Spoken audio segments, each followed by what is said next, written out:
तो देखिए बहुत आसान से दो क्वेश्चन तुम्हारे सामने हैं। Charges of plus minus 20 nano coulomb separated by 5 millimetre, calculate the magnitude and direction of the dipole moment. बहुत आसान है। अगर मैं चार्जेस का मैग्नीट्यूड अगर देखूं तो वो कितना है बेटा, 20 नैनो कूलम, यानी 20 इंटू 10⁻⁹ कूलम। और डायपोल लेंथ कितना है बेटा, 5 मिलीमीटर, यानी 5 इंटू 10⁻³ मीटर्स। Okay okay. तो इलेक्ट्रिक डायपोल मोमेंट जैसे कि हम जानते हैं Q इंटू ट्वाइस एल होता है। तो चार्ज कितना बेटा, 20 10⁻⁹ 5 इंटू 10⁻⁻3। ये हो जाएगा बेटा कितना, 100 10⁻⁻12। तो 100 इंटू 10⁻⁻12। ओके, कितना हो जाएगा फिर वो, कूलम मीटर, है ना। चार्ज का तो ओ भैया, डायपोल लेंथ को ट्वाइस एल बोलते हैं अपन। कल क्या पढ़ा है मैंने, पूरा डायपोल लेंथ को ट्वाइस एल बोलते हैं अपन। हो गया। और डायरेक्शन क्या रहेगा उसका, नेगेटिव चार्ज से positive charge, and it is directed from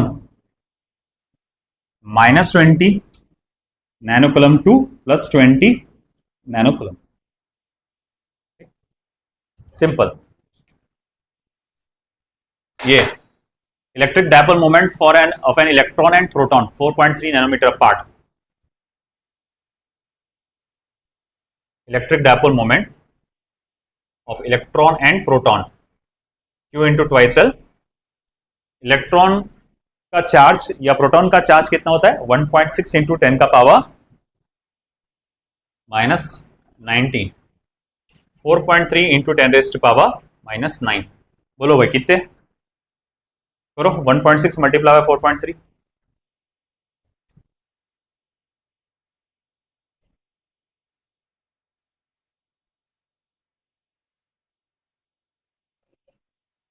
six point 88 into 10 का पावर कितना,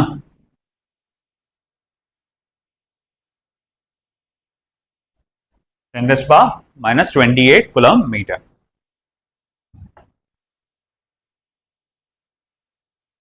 आया समझ में। Next,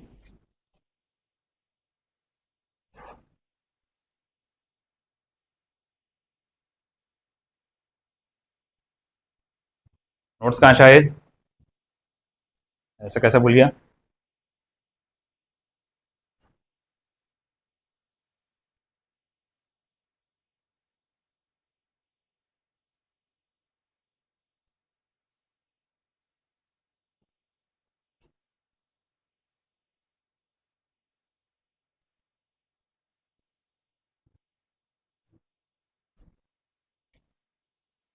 okay, next example. 3 charges are placed as shown. 3 charges are placed as shown. Full stop. Find the dipole of the arrangements. Find the dipole of the arrangements. Arrangements के dipole moment निकालिए। Dipole moment होना चाहिए।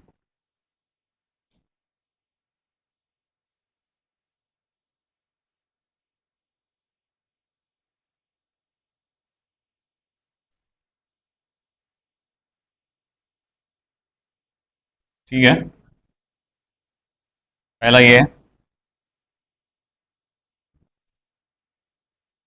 यहां पे plus twice Q charge, minus Q charge, D and D. Second में एक equilateral triangle का formation हुआ है,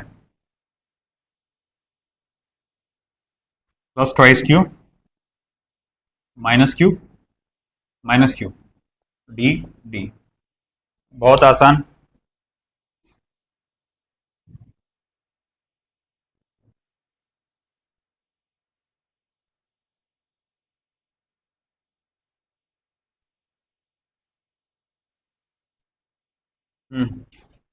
क्या लगता है कैसे करना पड़ेगा?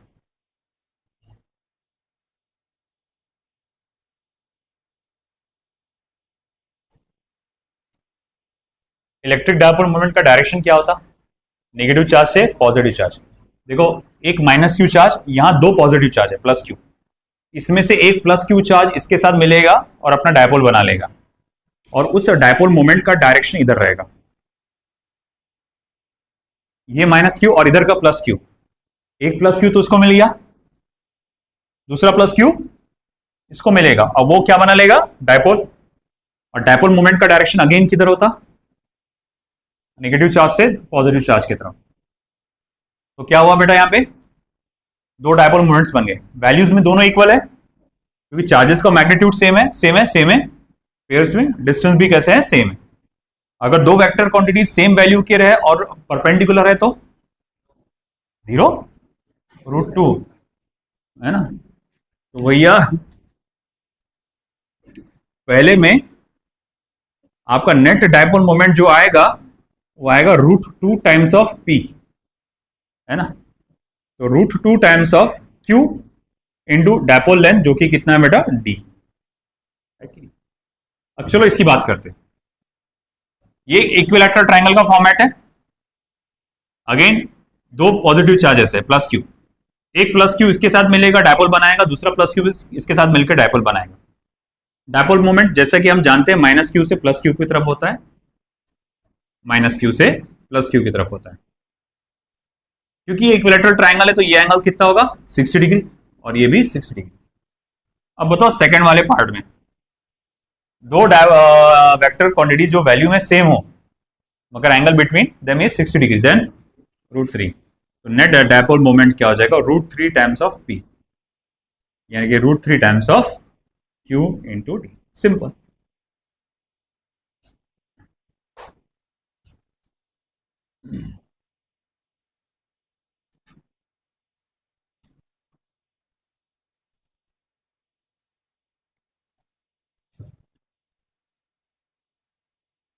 Next,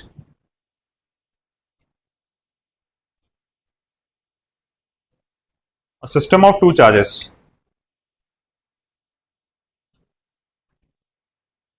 A system of two charges QA equals to 2.5 into 10 raised to power minus 7 coulomb and QB equals to minus 2.5 into 10 raised to power minus 7 coulomb, located at points A 0, 0, minus 15 and B 0, 0, plus 15 centimeter respectively.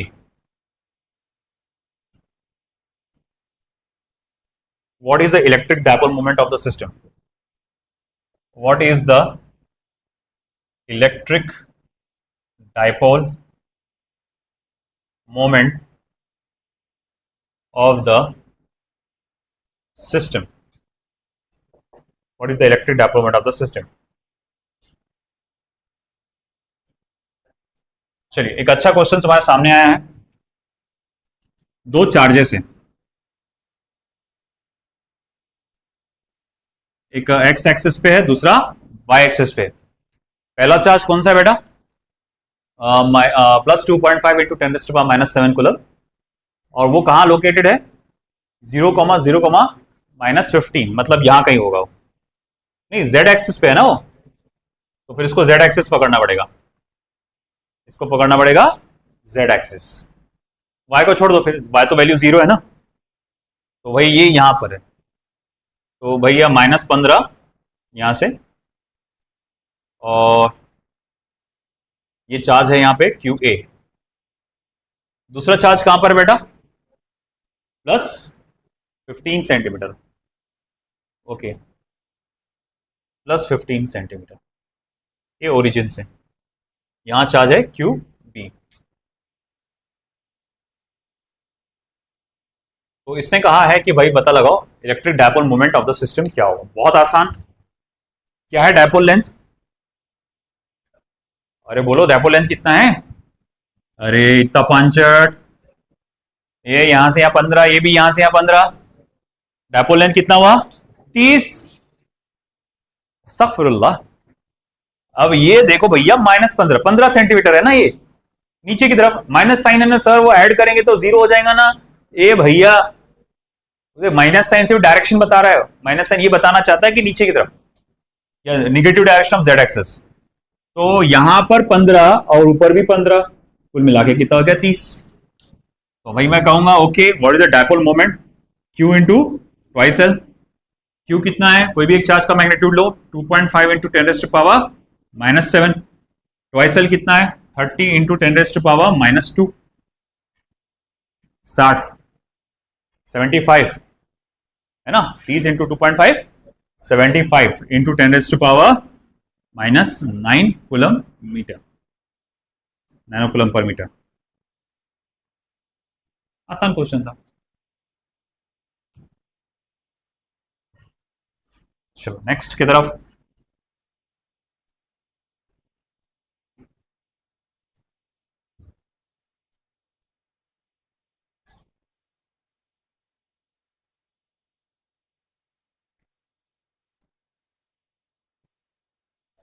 उधर ले लेते हैं, आ जाएगा।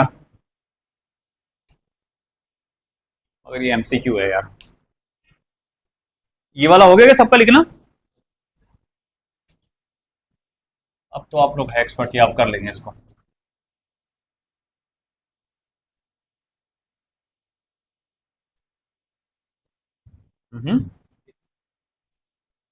Coulomb metre, charge का coulomb, length का metre.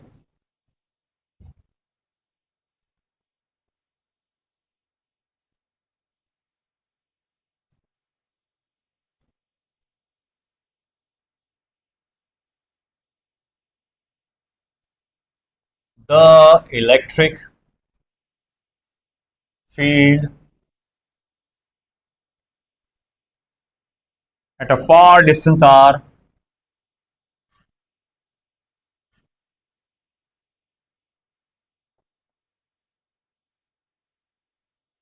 on the axis of the dipole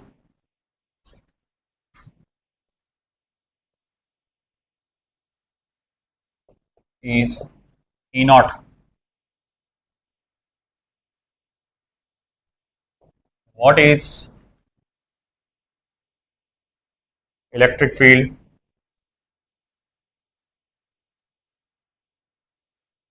at a distance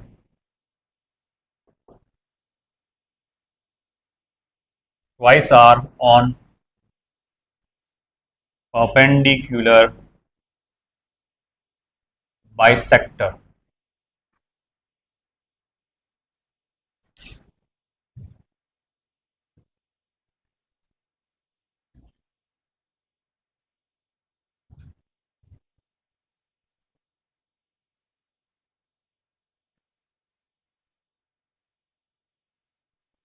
First option, E naught upon 16. Second option, minus E naught upon 16. Third option, E naught upon 8. Last option, minus E naught upon 8.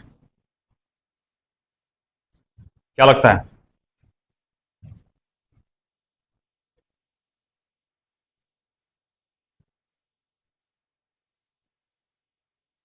वैसे axis पे और equator पे electric field oppositely directed होते हैं, तो minus sign तो आएगा, है ना? बात समझ में आ रहा? याद है वेक्टर फॉर्म में आपने पढ़े थे? डायरेक्शन के साथ। क्या बात, बताओ क्या आएगा आंसर इसका।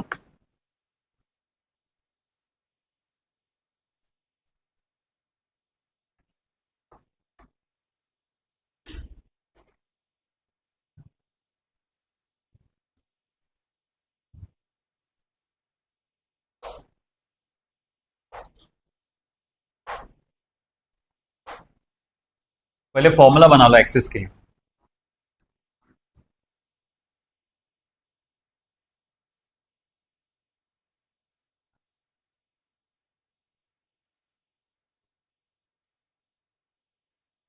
है ना, twice P upon R cube. और इक्वेटर पे क्या रहेगा, 1/4πε0 पी अपॉन 2r का क्यूब, यानी कि 8r क्यूब। अच्छा, क्या मैं इसको 2 से मल्टीप्लाई डिवाइड कर लूं? तो अगर मैं 2 से मल्टीप्लाई डिवाइड कर डालूं तो 1/4πε0 twice P upon 16r cube. 16 को करो साइड में,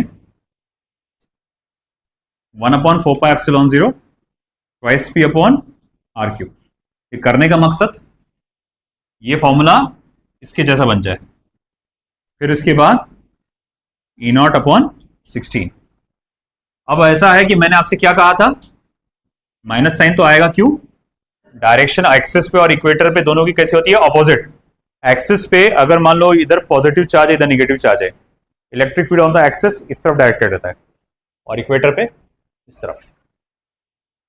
वो कल मैंने थ्योरी लिखाया था, उसको देख लो अगर शक हो रहा है तो, या फिर नोट में है ना लिखा हुआ, पेज नंबर 30 पे सबसे नीचे लिखा हुआ है।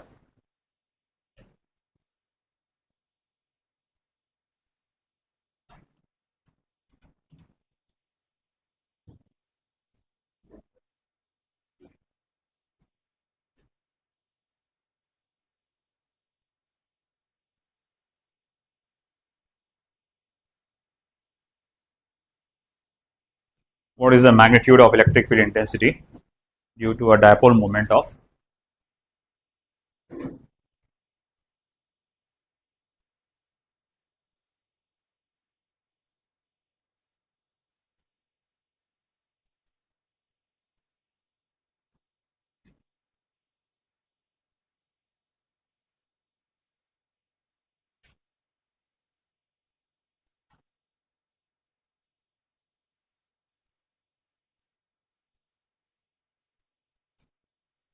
what is the magnitude of electric field intensity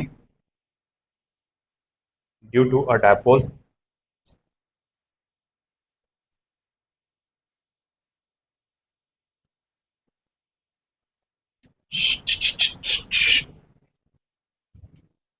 अगले प्रॉब्लम को लिखो, उसे सॉल्व करने की कोशिश करो, बातें मत करो। Eight a point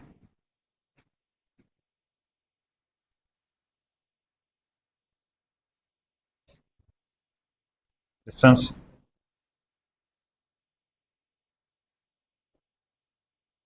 meter from the center of the dipole,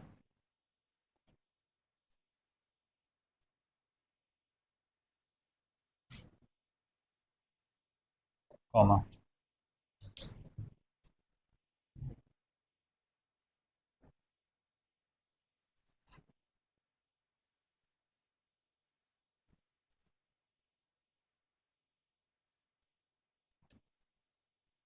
when line joining the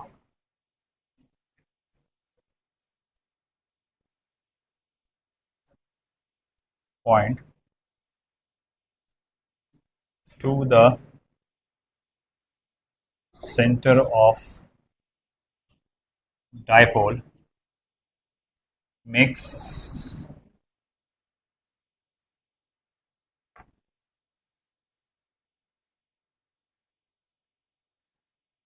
an angle of 60 degree with the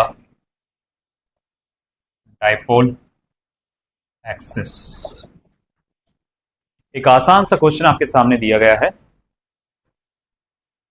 what is the magnitude of electric field intensity due to a dipole of moment. ये तुम्हारे पास क्या आ गया बेटा, electric dipole moment आ गया at a point at a distance of 1 metre. ये small R की value आ गई। Line joining the point to the centre of the dipole makes an angle of 60 degree, है ना। तो सिंपल एक, अगर ये डायपोल है, ये पॉइंट पी है जिसने एंगल 60 डिग्री बनाया है, डिस्टेंस आर है, तो यहां इलेक्ट्रिक फील्ड की ताकत क्या होगी वो पूछा गया है। तो इसके लिए मुझे क्या करना पड़ेगा, डेटा लिख लो पहले तो। इलेक्ट्रिक डायपोल मोमेंट क्या दिया हुआ है, 2 × 10⁻⁻8 कूलम मीटर। डिस्टेंस कितना दिया हुआ है, 1 मीटर। एंगल कितना दिया हुआ है, 60 डिग्री। ओके बेटा, अब आगे क्या, E इज इक्वल टू क्या फॉर्मूला आएगा, 1/4πε0, हाँ, P/r³ √of 3 cos² θ -1। cos 60 कितना होता है, 1/2, 1/2 का स्क्वायर 1/4, तो 3/4 -1 हो जाएगा वो।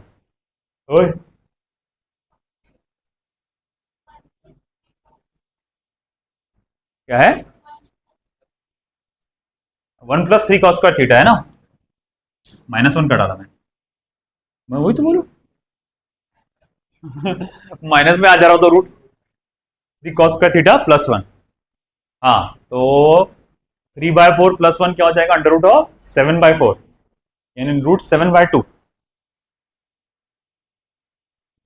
तो E इज इक्वल टू 9 × 10 का पावर 9, P की वैल्यू 2 × 10⁻⁻8, R का क्यूब यानी कि 1, और ये हो जाएगा √7/2।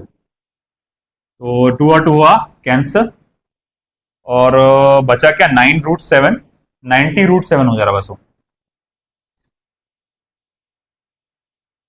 न्यूटन पर कूलम, 90√7 न्यूटन पर कूलम। चलिए नेक्स्ट, नहीं काय में एक्सिस के अंदर, एक्सिस का होगा वो, ये रैंडम है ना वो गलती से आ गया होगा, कल मैंने बताया था ना आपको। नहीं वो एरर है, फिर वो नोट्स में गलती से आ गया, वो करेक्शन करो, वो एरर में ट्वाइस भी नहीं, नोट्स में ट्वाइस भी नहीं होना चाहिए, वो फॉर्मूले में करना पड़ेगा ठीक इसको। अरे हाँ, ये ऊपर का मैंने कॉपी पेस्ट किया होगा फॉर्मूला बनाते वक्त, वो टू को डिलीट करना भूल गया मैं। 1/4πε0 P/r³, 1 + √3 cos² θ, √1 + 3 cos² θ। Theta equal to 0 डालने पे तो होता ना √4, और उसका 2 बाहर आता।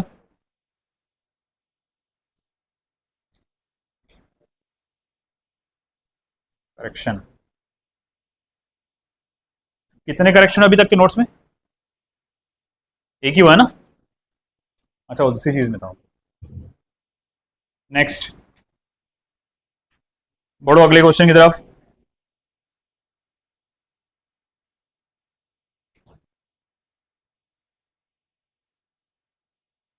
Example, 2 short dipoles। अरे भाई अगला क्वेश्चन देखो, 2 short dipoles are placed perpendicular to as shown, full stop। Find the electric field at a large distance r। Find the electric field at the large distance r। और dipole कैसे दिया हुआ है, एक डायपोल ऐसा गया हुआ है, इसका डायपोल मोमेंट है पी नॉट, यहां एक पॉइंट एक्स करके है, दूसरा डायपोल नीचे गया हुआ,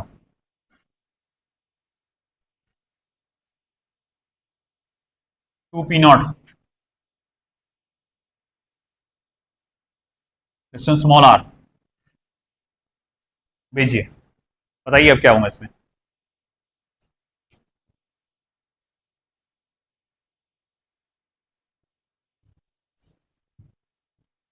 अब डायपोल मोमेंट इस तरफ है, इसका मतलब निगेटिव चार्ज इधर होगा, पॉजिटिव चार्ज इधर होगा, है ना। और इसके कारण जो इलेक्ट्रिक फील्ड होगा, ये पहला डायपोल मान के चलो, इसके कारण जो इलेक्ट्रिक फील्ड इधर होगा वो इधर होगा, समझे कि नहीं समझे। ये नेगेटिव चार्ज, ये पॉजिटिव चार्ज, एक्सिस पे जो भी पॉइंट होता है उसमें इलेक्ट्रिक फील्ड किधर होता है, अपोजिट, बाहर की तरफ ऐसा। ओके ठीक है। और ये देखो ये वाला, ये नेगेटिव चार्ज है और ये पॉजिटिव चार्ज है, इलेक्ट्रिक फील्ड ऐसा घूम के आया होगा और यहां से ऐसा जा रहा होगा, फिर ये घूम के वापस ऐसा आ रहा होगा, है ना। इलेक्ट्रिक फील्ड क्या होता है, पॉजिटिव चार्ज से बाहर निकलता है, घूम के आता है, फिर वापस नेगेटिव चार्ज पे आता है, समझ रहे ना भाई। तो अब ये यहां से निकला और यहां से ऐसा गया, वेक्टर E2।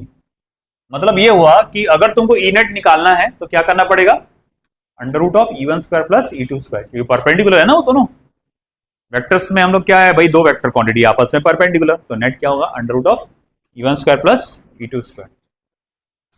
E1 निकालना पड़ेगा अलग से, E2 निकालना पड़ेगा अलग से, फिर दोनों को सॉल्व करना पड़ेगा।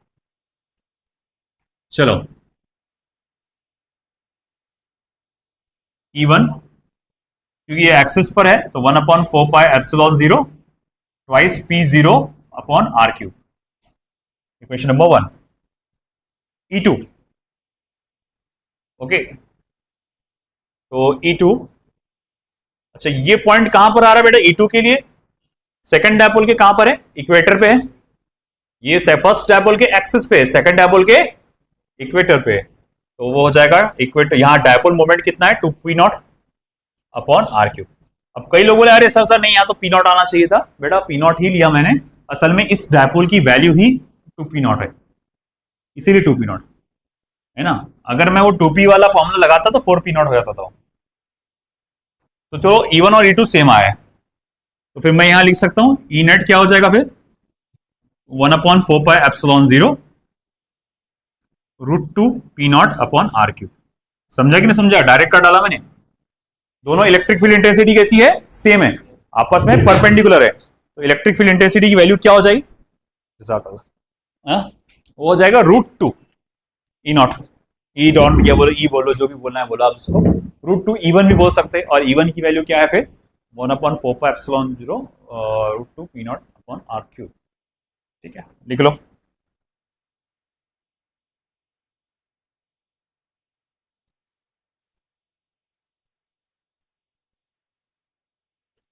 फिर बढ़ते हैं अगले पड़ाव की तरफ। An electric dipole is placed at the origin and is placed along the x-axis at a point far away from the dipole electric field. The y-axis of P makes an angle theta. The x-axis find theta. ये क्या चीज है? Electric dipole is placed in the electric origin. अच्छा,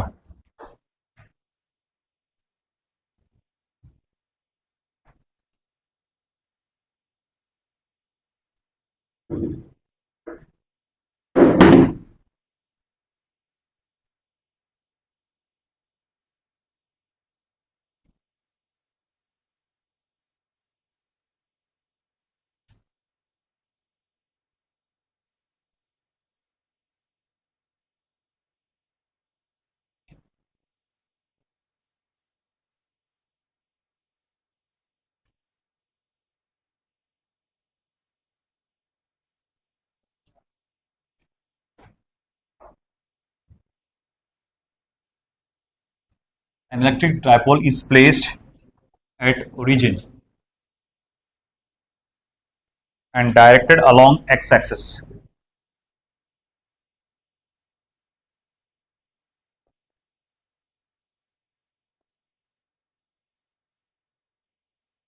full stop. At a point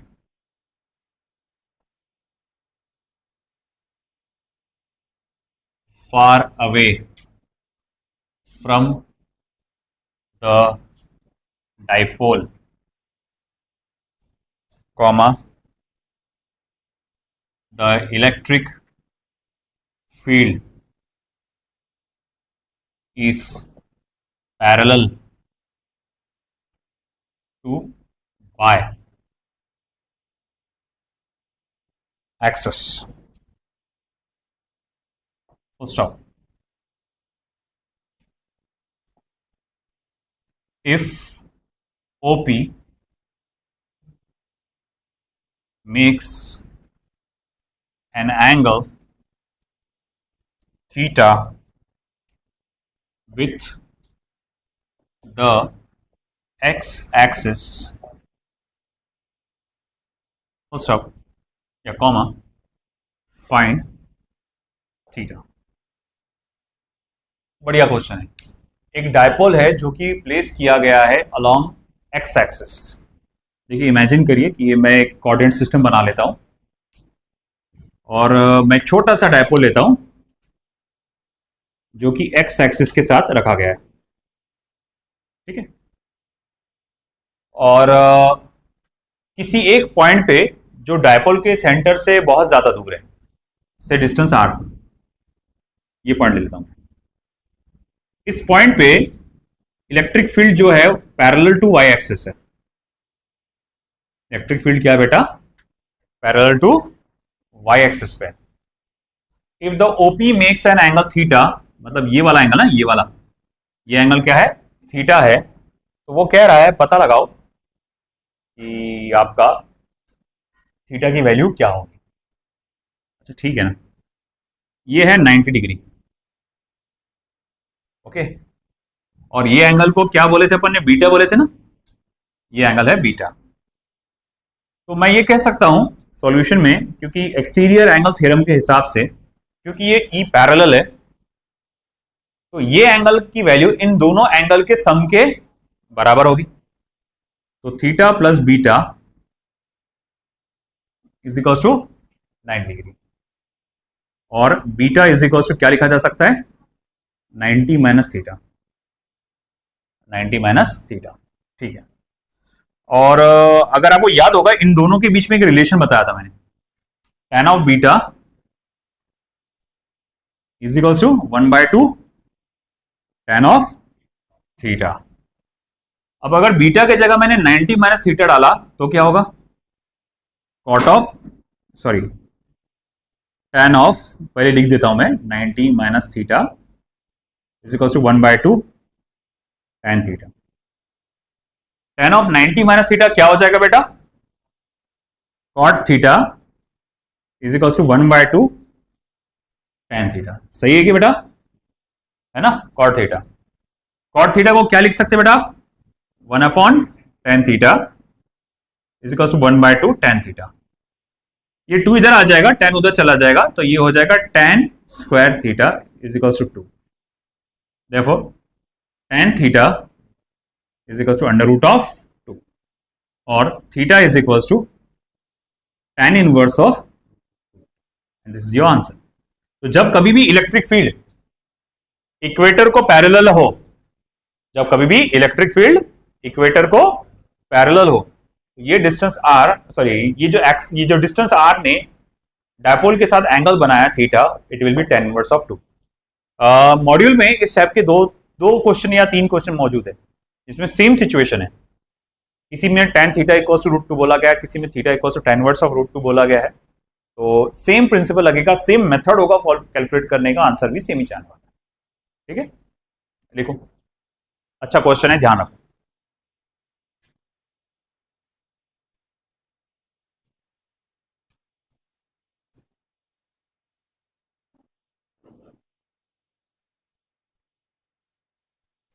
देखिए, an electric dipole of dipole moment 4 into 10⁻⁻⁹ newton coulomb -9 coulomb metre. Sorry. तो यहां एक dipole moment दिया गया है 4 इंटू 10⁻⁻⁹ कूलम मीटर। इसको अलाइन किया गया है इस तरह से कि अगर ये इलेक्ट्रिक फील्ड है तो ये जो डायपोल है आपका इस तरह से आएगा, और जैसे कि आप देख सकते हैं this is the direction of dipole moment. तो वो एंगल 30 डिग्री बना रहा है इलेक्ट्रिक फील्ड के साथ। ओके, और इलेक्ट्रिक फील्ड की वैल्यू जो दी गई है 5 इंटू 10⁻⁴ न्यूटन पर कूलम दी गई है। तो torque acting on the dipole क्या होगा? टॉर्क का फॉर्मूला क्या आता है? PE sine theta. तो पी कितना बेटा? 4 इंटू 10⁻⁹ ई कितना है? 5 इंटू 10⁻⁴ साइन 30 1/2। 2 1 जा 2 2 जा 2 5 जा 10 10 into 10⁻⁻⁵ that is equal to 10⁻⁻⁴ Newton.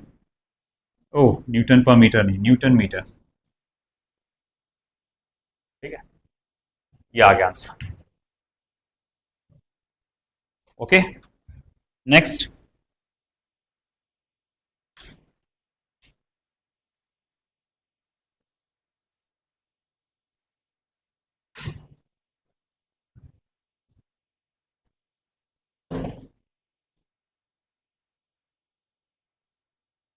A charge is placed at 1, 2, 1 plus E charge, 1, 2, 1 पे, और माइनस ई चार्ज जो रखा गया है वो कहाँ रखा गया है? 0, 1, 0। तो अगर ये माइनस ई चार्ज है 0, 1, 0, और ये प्लस ई चार्ज होगा 1, 2, 1, डायपोल मोमेंट कहां से कहां डायरेक्टेड होता है? Negative to positive charge. तो डायपोल लेंथ, ये पोजीशन वेक्टर, वो भी कहां से कहां डायरेक्टेड होगा? Negative to positive charge. तो अब उसने कहा है कि आप पहले तो डायपोल मोमेंट का पता लगाइए, है ना, और फिर उसके बाद क्या करो आप? टॉर्क का भी पता लगाओ। देखो, डायपोल मोमेंट अगर निकालना है मुझे, vector P is equal to Q into twice L, है ना, वेक्टर फॉर्म में। डायपोल लेंथ, अच्छा डायपोल लेंथ कैसे निकालेंगे अपन? Final minus initial, final minus initial करके। तो 1 माइनस 0 1, 2 माइनस 1 1, 1 माइनस 0 1, तो ये हो जाएगा 1 I cap 1 J cap plus 1 K cap. तो ये हो जाएगा E जो कि 1.6 इंटू 10⁻⁻19, और आई cap plus J cap plus K cap, 1 I cap plus 1 J cap 1 K cap. समझा ना? ये फाइनल माइनस इनिशियल, क्योंकि डायपोल लेंथ देखो क्या फॉर्मूला है? P into twice L। तो जो डायरेक्शन डायपोल मोमेंट का होगा वही डायरेक्शन आपके डायपोल लेंथ का होगा। डायपोल मोमेंट कहां से कहां डायरेक्टेड होता है? Negative to positive charge. तो डायपोल लेंथ भी कहां से कहां होगा? Negative to positive charge. और डायपोल लेंथ यानी किसी भी पोजीशन वेक्टर की अगर आपको लंबाई निकालना है, उसका तरीका क्या है? Final position to initial position. तो 1 minus 0 1 I cap, 2 minus 1 1 J cap, 1 minus 0 1 K cap. तो 1.6 into 10⁻⁻19 I cap plus J cap plus K cap. आगे का है, पूरे का है, डायपोल मोमेंट आया ही। अब अपने को निकालना क्या है? Electric field, sorry torque. तो टॉर्क निकालने के लिए अपने को क्या करना पड़ेगा? Vector P cross vector E। Okay, मुझे शायद उधर का एरिया यूज करना पड़ेगा।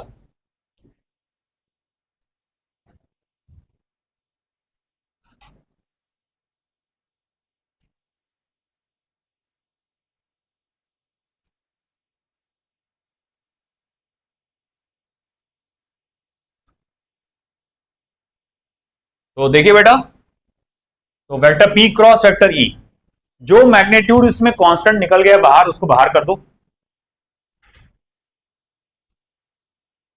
1.6 इंटू 10⁻⁻19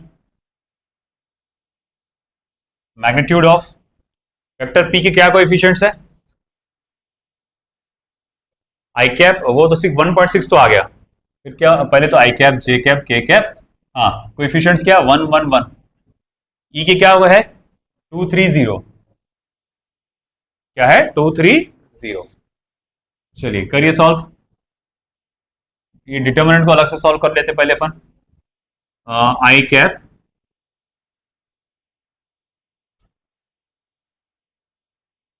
कर लेना यार, कहाँ 1.6 इंटू 10⁻⁻⁹ माइनस 19, हाँ आई कैप 0 माइनस 3, 0 माइनस 3 माइनस जे कैप 0 माइनस 2 और प्लस के कैप 3 माइनस 2।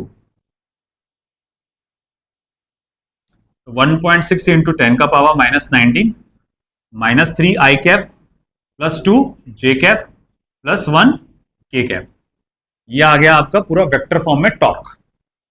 अब टॉर्क आ गया, उसका मैग्नीट्यूड अगर निकालना रहा तो 1.6 इंटू 10 का power minus 19 under root of 3 का square 9 plus 1 plus 4 plus 1 under root of 14।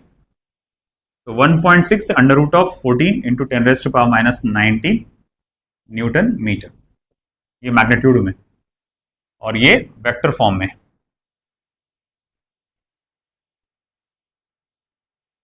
Okay,